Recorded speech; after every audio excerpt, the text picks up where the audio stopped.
Do you like to go thrifting or yard selling? You've probably skipped over some of those outdated style tops. My special guest today will have you giving them a second look. I'm Megan Pyra of Brassy Apple, and this is Refashion It.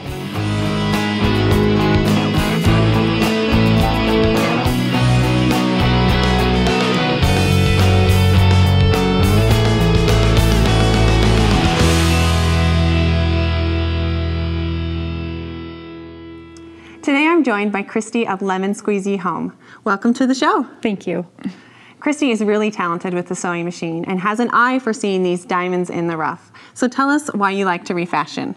Well, I really like to thrift shop, and so when I go thrift shopping, a lot of times I find some shirts that have great potential. They have good fabric or good details on the neckline or something, and all it takes is a little bit of work to make it into something that's more wearable.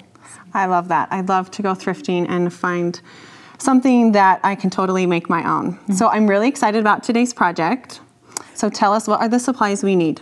Okay, basically you just need a ruler and a rotary cutter and your board, and then some pins, and you'll need a sewing machine also. You can also have like a chalk marker or a fabric marker also, so you can just do that. So a lot of times the blouses that you find are pretty boxy in shape. They don't have a lot of shape to them, and so I like to try them on and just see where I need to take them in. I just do a little bit at a time so that I don't take in too much, and then I just do it until it fits right. I just keep trying it on and then make it. So like on this one, I've already done it. It's just sewn right here, so it just kind of gives it a little bit more shape to it. And so you'll want to make sure that it's still angled out because you have hips. So you want to keep that. That's a great tip. So you just take it in a little bit at a time. Yep. So if I started here and it wasn't enough, I would probably just follow my presser foot and go down a little bit more. So, and then to make the sleeves, as this one is done, you will try on the shirt and just see where you want the sleeve to end, but then take in mind that you'll also have a cuff. So you subtract about 1.5 inches for the cuff. And so right here, that's where I've cut it, is where I want the sleeve to end minus the cuff portion. So you just kind of follow the same line here. So you'll, I mean, when I tried it on, I marked it, and so this is where about I wanted it to fall. And so you just take your rotary cutter and you'll cut it there. And then for the cuff portion, you just take that extra fabric right next to it. And then since this is already 4 inches, I just cut this 4 inches also. Oh, great. And so then this is going to be your cuff right here. So you don't use the existing cuff. Nope. We're going to make our own. Oh, fabulous. Because a lot of times if you want it short, it'll be too small. Too small for our arms. Okay. So this part here, this will be the cuff, and so I slide it onto my arm, and then I just kind of pinch it where I'm going to sew it so that it's still comfortable, and then you will mark where it is. So if it was right here, if that's where I marked it, then I would just make a mark right here. And then I will sew it right there, so we're still on the wrong side of the fabric. Okay. And then after you sew that, then you will just cut off the extra fabric.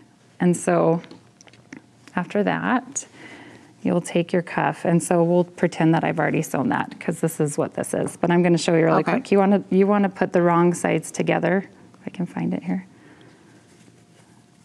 And then wrong sides together with the right side out. Okay. And then I like to iron it because a lot of times the blouse fabric moves really easily. And so after you iron it, it'll look like this. And then I also do a basting stitch really close to the edge because when you sew it onto the sleeve, when you have an extra layer in there, you don't want it to slip. So we'll just do, the basting stitch, keep it together. And then you can see here, obviously the sleeve opening is a lot bigger than the cuff, and so you'll need to do a gathering stitch just close to the edge. And since it's such a short piece of fabric, you don't need to do like 2 basting stitches or anything. You could just do 1 and then pull the stitching on that. And so that's what I've already done on this one here. And so this is gathered so that it's the same length as the cuff, and that's how much you want to gather it. And so then you will just take your seam and you'll match it with the seam on the arm. So you're placing the cuff on the inside of the shirt, on the inside, and then the raw edges will just match up here. And then you will pin all around that. I can just pin a couple, I guess. And then you'll probably have to take the arm off of your machine because it's kind of small. To make it smaller. And then you'll just sew around it, and when you're done, it will just look like this cuff.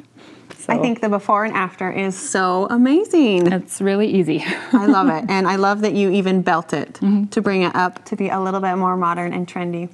Well, if you have loved today's project, pop over to Christy's blog and you can see more photos of this project, or even check the show notes for the direct link. I'd like to thank Christy for coming today, and hopefully she has inspired you to get refashioning. We'll see you next time.